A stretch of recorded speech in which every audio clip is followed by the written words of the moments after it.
Before I left India, there were a few things I was absolutely sure we were doing right. Education, work, even the way we think about travel. None of it felt questionable to me back then. But the moment I stepped outside India, those certainties didn't slowly change. They collapsed. Until 12th grade, I had this idea that India has an excellent education system. This belief broke after I went abroad.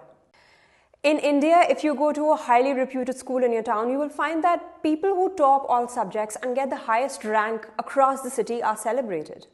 Parents are so bought into the idea that coming first in class is equal to success that it actually becomes confusing to understand what is required in the real world. Think of any subject you loved in school. I'll use mathematics as an example. If you pick up a school textbook, you'll notice that it usually starts with theory, rules, formulae, equations. You're taught to memorize them and follow fixed steps to solve questions. People in India, in my industry, who are struggling to get hired and whom even I wouldn't hire, are still doing exactly this. It doesn't work.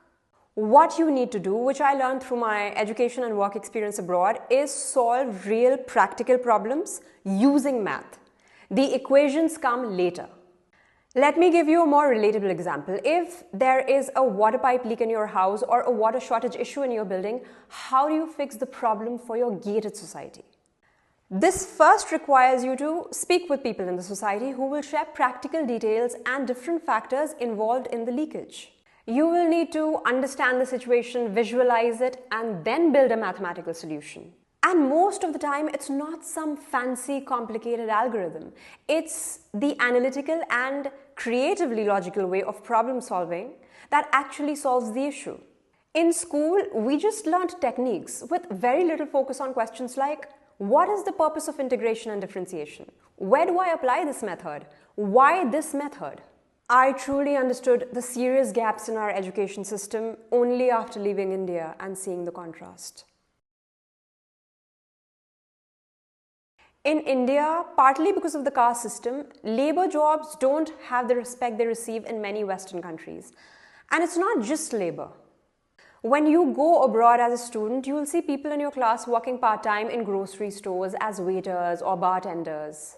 They earn their own money and gain more independence. This teaches you how to handle money, save it, and think of different ways to become financially independent later in life. You learn things like, which skills am I good at? What am I struggling with? And sometimes it's something as simple as not smiling while speaking to the customer.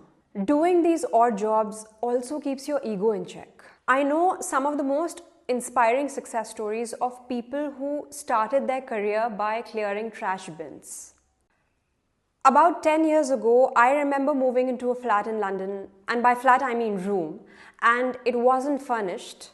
My flatmate helped me to choose a wardrobe and chest of drawers that would fit into my room, and I ordered that from IKEA. He and I assembled them together. People in the West are used to doing DIY tasks themselves, so he had a toolbox and an electric drill.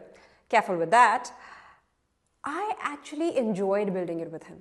In India, delegating this to a carpenter would be the norm. It's great that we have so much of support here, but it's also very useful to be able to do many of these labor-oriented tasks yourselves. I noticed that there is far greater dignity of labor abroad. People in India don't travel the way people do in the West. Travel abroad is generally more activity-oriented, and people are able to do that because they lead more active and healthier lives. This means they can use their body more easily and are less dependent on assistance. You will find more people backpacking, rock climbing, hiking, and camping, and these are not activities where you have to join a group like in India. There people do it themselves. I haven't done rock climbing in nature, but from my experience, the other activities channel the explorer in you. In India, most people don't even step out of their own city, and when they do, they often prefer template luxury travel. They don't travel to learn. Once you start traveling this way, you will feel a need to do it. At least I did. It's like the runner's high. I got to do these things more frequently when I was abroad, and that's when I identified the gaps we have in India. Thank you very much for watching my video till the end. I'll see you in the next one.